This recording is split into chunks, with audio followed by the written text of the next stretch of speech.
My name is Matthew Heiserman alongside Chase Coburn and Jacob Muncie. This is the SBC PTI, and today we're going to talk about various topics.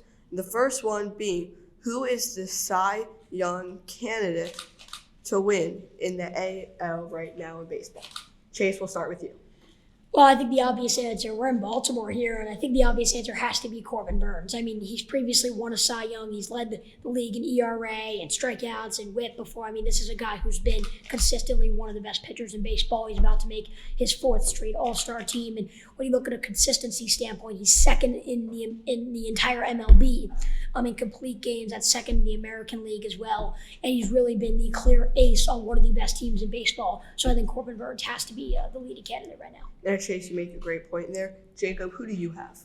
I think it's got to be Tarek Skubal. I mean, currently right now he's in a bit of a cold slump. That's why his ERA might be a bit high. But before that, he was having an ERA of around 190, which I think is absolutely terrific. He's great at throwing first pitch strikes and has clearly been basically like a tone setter for the Tigers. Whenever he's playing, the team's winning, and it really helps the team's mentality a lot. And that's mainly why I think he should be the Cy Young. He's changing that type of mentality in Detroit for each game. So you're telling me that going through a cold slump as of late is a great way to pick your Cy Young candidate? I mean, we're not even halfway through the season, so if this guy's not legit and his first half of the season may have been a partial fluke, then having a cold stretch at this time of year. If you're starting off 8-3, there's no such thing as really a fluke. I don't think you can count 8-3 record for Tarek Skubal as a fluke. I mean, he's great with throwing first pitch strikeouts. He does not allow a whole lot of runs. He doesn't allow home runs that often.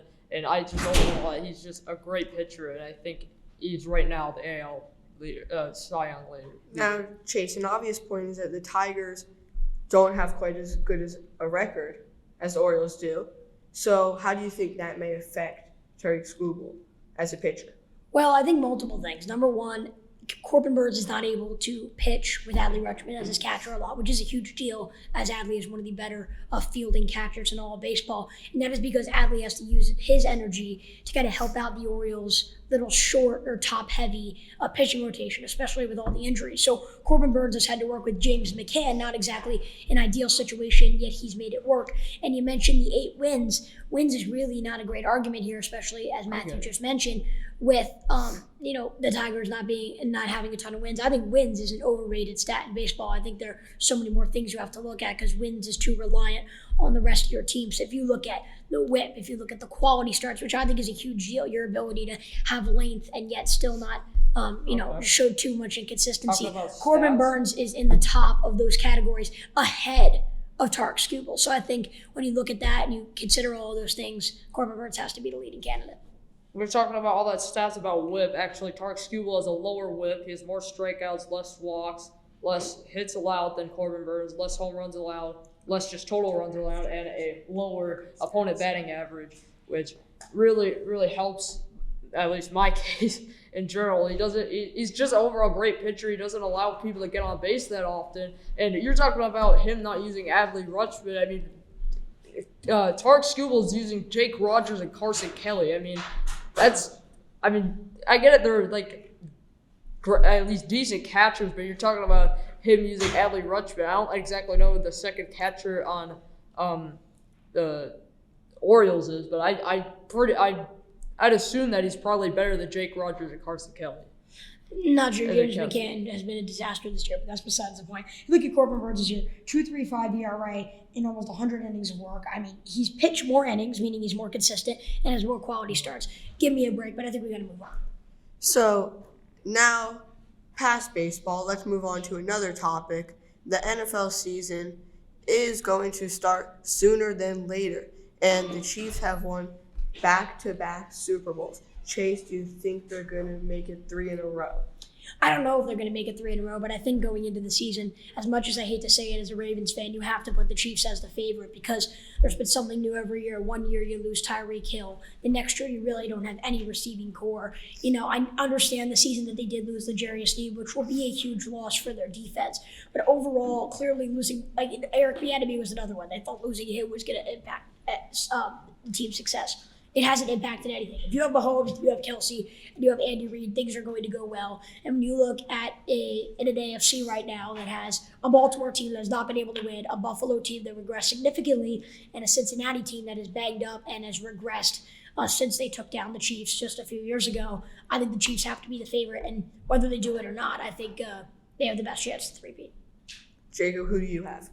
I think it's got to be the team that was basically about like 1/4 of winning or making it to the Super Bowl last year. I'm going to say the Detroit Lions. They really covered up their one hole at DB. They got, Carlton Davis and a trade for the Buccaneers, and they got 2 corners as well, Terrion Arnold and Christian Rakeshaw from the draft. So covering up, I feel like their biggest need was on the defense. They covered that up. And I feel like now that they covered that spot up, they're in a very good position to not only just win the division, but make a run in the playoffs and more than likely make it to at least the NFC Championship. And in the NFC, it's not as tough of a conference as I would say as the AFC, making it more of an easier way to the Super Bowl.